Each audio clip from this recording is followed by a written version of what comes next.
Time to get some portal news here on Warchant TV with our lead portal analyst. He is Michael Langston, and he's here on Warchant TV. Hit the thumbs up below as we are discussing today a major on-campus visit. Florida State finally getting somebody who is in the portal to check out Tallahassee, and they're circling one big name at the defensive back position. Michael, tell us who this player is and where he comes from and what you think about Florida State's chances. Yeah, we finally get some action with FSU after what was a rough last week. But defensive back Jeremiah Wilson, Houston DB, can play kind of corner or safety, but a guy that they've been talking to since he entered the portal. Certainly a very productive guy. I think 4 interceptions on the year. Certainly a guy that can add a lot depth in that room, and guy that's an impactful guy that you can certainly fit into this defense of what Tony White wants to do. So I think his ability to tackle, his ability to cover. Certainly, you put him in zone, you put him in man. He seems really comfortable in just about any kind of set or scheme that you run. So I think certainly a very important visitor. I don't think it's going to be just the only one. Seems to be they're being very selective of the guys they go after, whether it's safety, defensive line, or certainly receiver, where I think they'll add some guys. I think overall they're being selective and making sure that fit is there. I know fans are a little impatient, but I think overall they've been very active with kind of the portal. It's just about getting the right guy in the system, and I think certainly Jeremiah Wilson will be one of them that they certainly covet.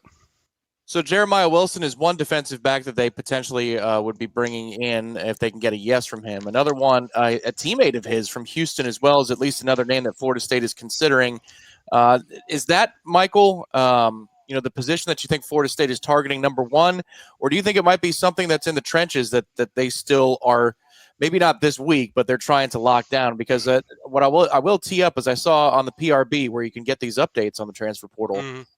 Interesting developments with the offensive line, at least that they're looking at the offensive line. I find that fascinating, given that they went so heavily in the winter window at that position. But do you think defensive back is the first place that they're really trying to get signed, sealed, and delivered? And then after that, where do you think it would be that they are focusing top? They certainly want a safety.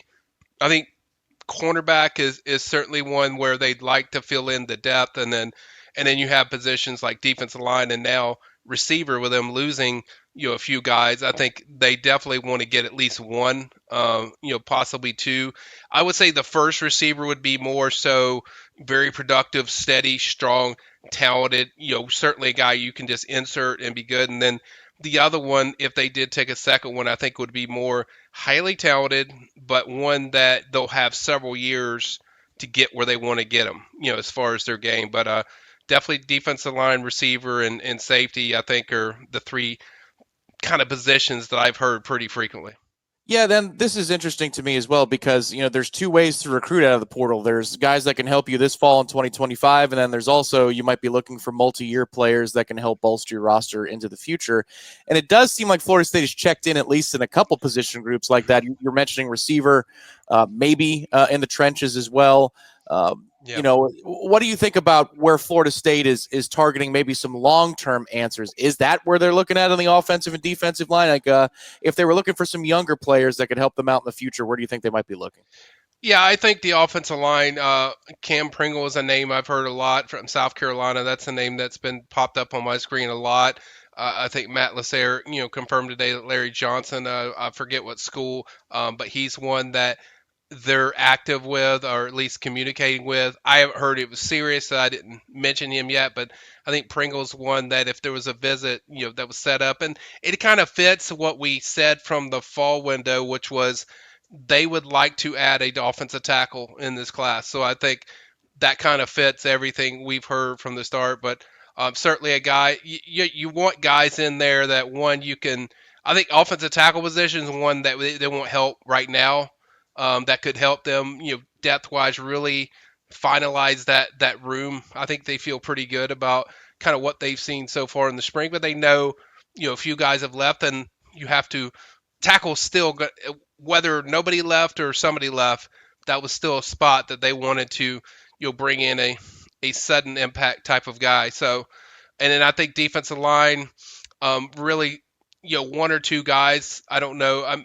I think in a perfect world, they'd like to have a defensive tackle and then maybe put in an edge guy in there. I think that's kind of the plan. But now with kind of what happened with the receiver and Hakeem Williams, Jalen Brown, and these guys leaving, it kind of increased what kind of the board was because of okay, hey, need to get a receiver to go along with the group that we have, and kind of it makes it more imperative up there with safety because of you can lose a guy like that, like Hakeem. They were expecting him to I think they were hoping that he would develop into a guy that be in that solid 3-man rotation. So now you have to find somebody that fits that. That offensive tackle, just to come back to this, because Gunnar Hansen's slated to play offensive tackle, so is Pettis.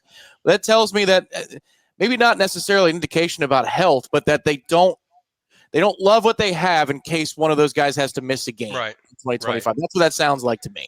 I agree with that. I think they want to have one that solidifies it. Like if this guy goes down, that will have one, or one that will challenge those guys for where you can rotate them more freely, so you can keep those guys healthy. Guys like Pettis and Gunner, you want to make sure you keep them, frequently. And if you're rotating, you want to have a larger rotation, and I think that's kind of if you watch a lot of stuff that Herb Hand does, where he's been at wherever he's been, he likes that balanced rotation, and I think certainly this kind of fits that say let's just say you added a guy like Pringle. I think that's a guy that you certainly feel good that hey, depth wise this guy's going to help you, maybe not a starter but a guy that you feel comfortable that hey, if one of our guys needs a break or a blow, you could bring him in there. So I think that's kind of where you're onto the right path as far as kind of finalizing kind of what they want just in case those guys get banged up, and they have some very talented young guys, but that tells me too like they feel like maybe these guys we're not sure if they're quite ready. Yeah, that's the thing that I do like about bringing in a whole new coaching staff out underneath the head coach, is you're going to get pretty blunt evaluations of what these players are not, because these coaches have no allegiance to them. They didn't recruit them through high school. So they're going to give you a pretty blunt idea of what they need to do and where they need to move next. As we document all of this on Warchant TV and warchant.com, remember that if you're not a member of warchant.com, head over to the website and sign up right now. It's just $1 for your first week. The portal is open through Friday, but it doesn't stop there. As Michael said, that's just declaring to go in. That doesn't mean that you have to lock in your college choice. All the information that Michael has is on the premium recruiting board over at warchant.com. Sign up today to join the largest FSU fan community and subscribe here to Warchant TV for all the portal news as Florida State makes their moves to fill their roster back up. A lot of kids on the way out. Who's coming back? Michael, really appreciate the time as always, and look forward to the news that's coming down the pike here pretty soon. You got it, and we'll have it pretty frequently. People can go to the PRB. I threw another wide receiver in there that I think is going to be one to watch. So people can go in there. I won't reveal that. Let our subscribers. I want to make sure they get it. But I think overall that's something that I try to update at least 2 or 3 times a day. So we're going to stay pretty active with it. And if there's a visit like we did yesterday, like with Jeremiah Wilson, certainly that's the place you want to be as far as knowing where these guys are going and when they're coming. It's for a visit. So just stay tuned. There's going to be a lot more coming up. Here we go. It's that time of year, everybody. Hit the like button and leave us a comment underneath if you think that we're missing somebody and Mike's missing somebody. Who do you want to see the Noles pick up? Leave a comment underneath on this video. We'll talk to you next time right here on Warchant TV.